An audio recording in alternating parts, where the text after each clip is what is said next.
What if I told you you don't need to spend $400 on a microphone like the Shure SM7B to sound professional?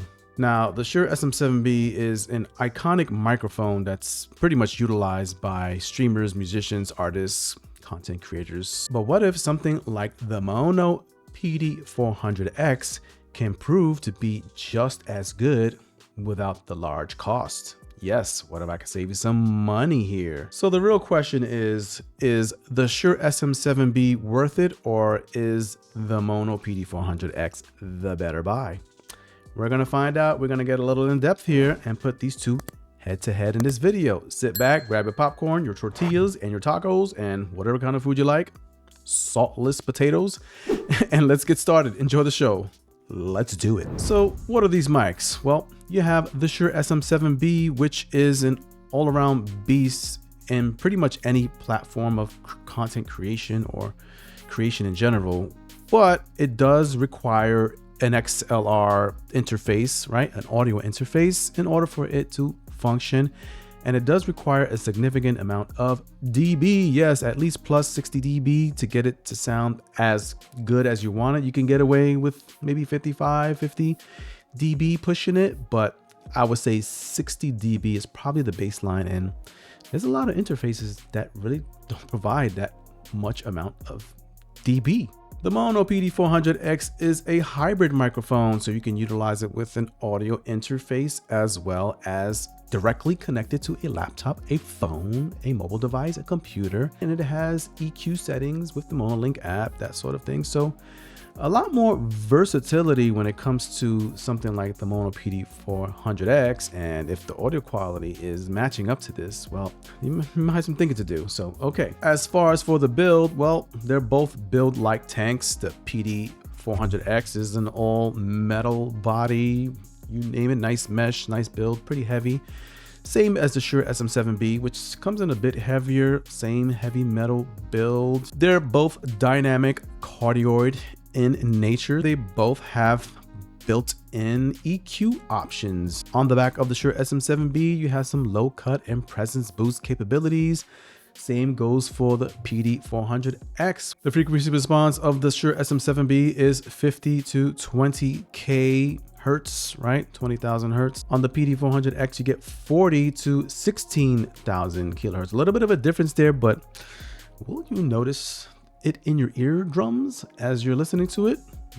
Probably not, because some of those frequencies you're actually going to be cutting off at the end of it in terms of high pass and low pass filtering. And of course, the PD400X, in terms of hardware, it has a built-in DSP, which you can totally manage with the Monolink app once you plug it into a PC or a Mac and adjust the EQ and the profile settings for it. That's where the versatility of the PD400X comes in. Now this is where it really matters. Now I'll be running my testing and sound quality assurance, through none other than the Rodecaster Duo. Yes, now it's not an entry-level audio interface or mixer. This does have lots and lots of bells and whistles to it. So yeah, we want to make sure that we get the Shure SM7B the proper amount of gain, because some of these other budget mixers may not provide the gain it needs. Straight out of box, I don't have any processing going through the Rodecaster Duo, which you can apply some advanced processing right through the Duo itself or through the Duo companion app. It has a very warm, rich sound, nice enough bass, high end. And this is why this is the choice for broadcasters, podcasters, because it is just that super duper broadcasty sound and richness in the mid, bass, pretty much all around the board. But is it better than budget microphones? We don't know that. We just go by what we see trending online. So now the Shure SM7B does do a fantastic job naturally with reducing some background noise, some ambient noise going on in your room. So that's why it kind of sounds clean and you don't really hear those PC fans out here so much, even though it's kind of bumping up a little bit. Let's make an on-the-fly switch to the PD400X. 1, 2, 3. This is the PD400X, in case you think I'm not talking into it. What do you think of the sound quality of the PD400X. What I do notice is the noise floor is even lower. It's a much quieter microphone. I have provided the PD400X 50 dB of gain. Now I'm going to give the PD400X 60 dB of gain via the mixer, the way I have done with the Shure SM7B, just to get that same kind of, I guess, noise floor, because it's quieter, because I have less dB that it requires. It's not as much of a gain hungry microphone as the Shure SM7B. So let's bump that up to 60 dB. See, now you get the same amount of noise floor, but you also get a lot more gain and richness in it. But it doesn't require all this, because right now I'm actually a little bit louder. It has too much gain. I'm going to go back down to about 50 where I was and get a softer noise floor, but still my gain levels match that of the Shure SM7B. So you see there's a little bit of a difference here, because the SM7B requires just a bit more gain to get that nice level of audio. Switching over to the Shure SM7B, kind of getting the same amount of levels here I'm seeing in OBS, but the gain isn't so loud, even with 60 dB of gain. So now we are at 50 dB, the same I have applied on the Maono PD400X, and I'm getting a lot less gain on the microphone. It needs more. It needs more of that gain. Please take note that I am using a filter here on the SM7B, and I am not using a external filter on the PD400X, because this also has an internally built thin little foam filter. Let's do some plosives and some Sibilance testing here with the Shure SM7B and the Maono PD400X, and see which one handles it a bit better. Here we go. Peter Piper picked a pack of Pepsis, popped them, poured them into a pitcher profusely. Whoa. Do you hear the quality of that? Blowing.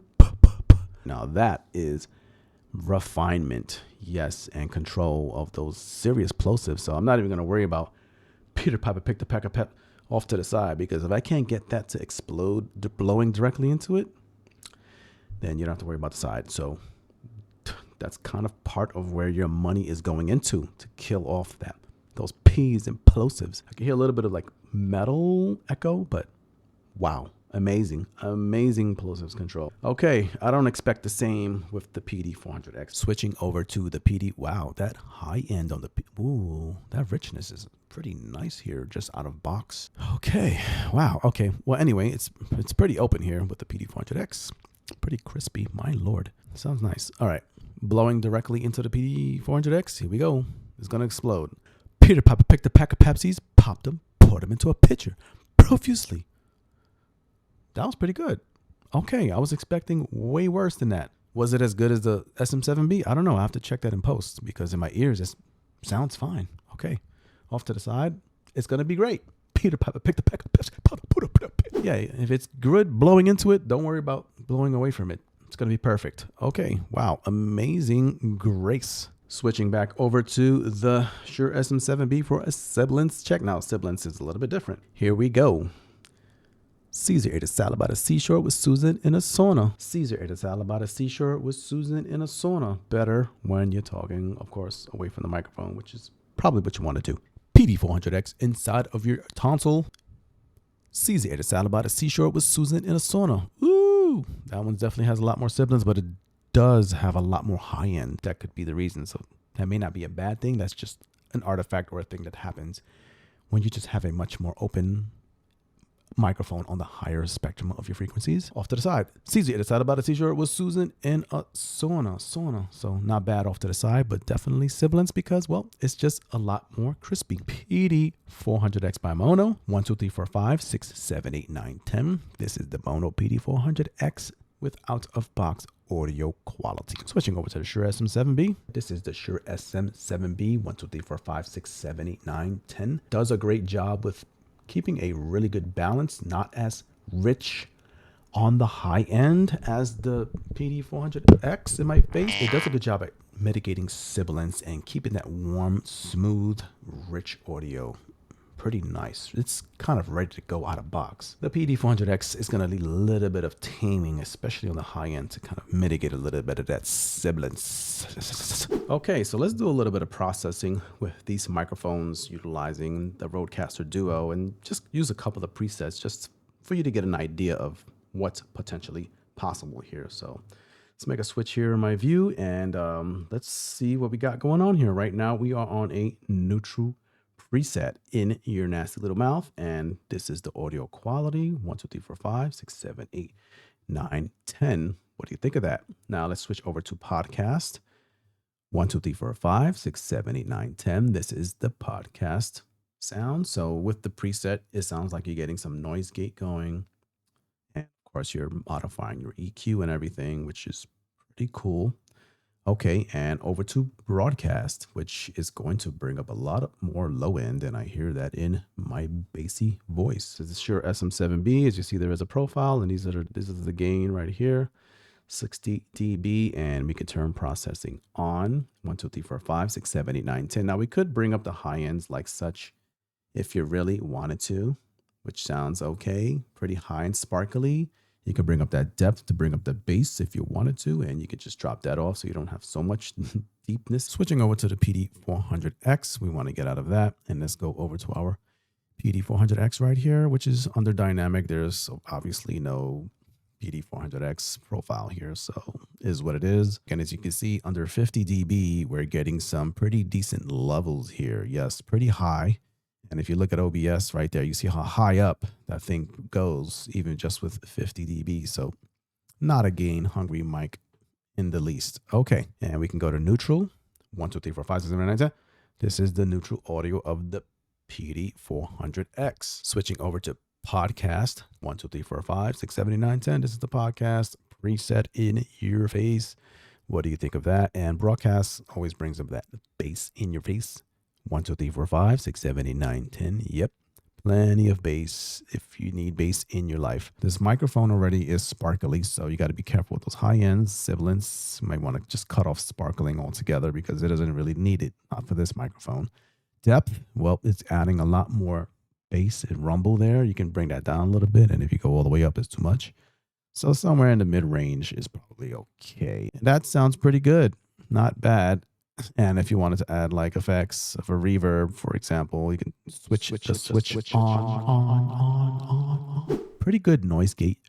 It sounds almost like a noise suppression because the noise floor on this is pretty low. And in advanced, you have a tons of other options here, including compressor, noise gate. You can control each one of these, which I'm probably not going to get into. You don't need to. You just want to get a feel of, and you can get an entire EQ system here with the Rodecaster Duo, which loving. It's pretty nice. My God. So something for the PD400X, you probably would want to use a de-esser, right? More or less. Maybe you can increase it to get rid of that sibilance. Oh yeah, that works much better. I would bring that down just a bit for this microphone, and I can still maintain some of that brightness. So tons of stuff you can do here with the Rodecaster Duo to make if you're professional, if you're podcasting, streaming, wow, this is going to have all you need and then some.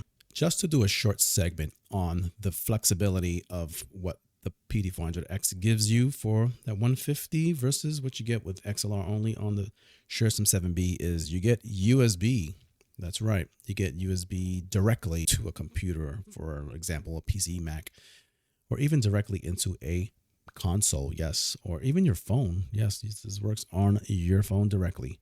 And you can get some nice processing going on here. Now, this is the natural tone. I'm just going to go through it real quickly so you can see what the capabilities of this is also in USB alone, utilizing the Maono Link app, right? So here we have a natural testing 1 2 3 4 5, natural versus deep. Deep is going to give you that bass, but I tend to like this bright one here. It opens it up all the way to the max, which is pretty nice. This is where the buttons on the back of this actually come into play. So right now it's flat EQ. You press it once, you get that low cut there on the right side. And if we can switch it again, we go to presence boost. And I can already hear more airiness, and that's probably where my vocal tones reside. So it's pretty vocally. And if you press it again, you get presence boost plus low cut. So you're cutting off those low ends, and back to your EQ, which is my custom EQ, and it makes the switch to that as well. And this is the quality I got on my custom end. Custom is when you see all three lights light up on the back of your microphone. That is your customized EQ, which I have customized here. And you can apply a noise gate as well. You can change the proximity. That's right, the proximity gain, more or less. So right now I'm talking close because I have it on near. If I go away, it's going to lose a little audio. But if I press mid, it's going to boost that gain up to pick me up just a little bit further away. And you can see the diagram update with that. And then if I go far, it really is going to boost that gain up. So I can just put my mic down here and I get a good pickup if I don't want to have to be hugging my microphone. Yeah, this is fantastic stuff you got going on here with the Maono app and the Maono PD400X in your nasty little mouths again. Here's the real answer. Choose the Shure SM7B if you're looking to build out a professional studio and you kind of already have like the equipment or the budget set in place for it to be able to accept the Shure SM7B, because it's going to require an audio interface and not just an interface of any kind. It needs enough gain, an interface that can provide at least 60 dB, 55 to 60. I wouldn't go below 55 for sure. To be able to push this mic to its potential peak, buying the Shure SM7B can be a compounding effect where you have to buy more devices to make it work and to fulfill that professional studio sound quality. If you're looking for that, choose the PD400X. If you already have a Duo as well, you have some studio stuff, and you can still introduce this microphone at a fraction of the cost, a third of the cost practically. If you're starting to build out a studio, you can go with the PD400X and buy an interface and still get professional sounding quality.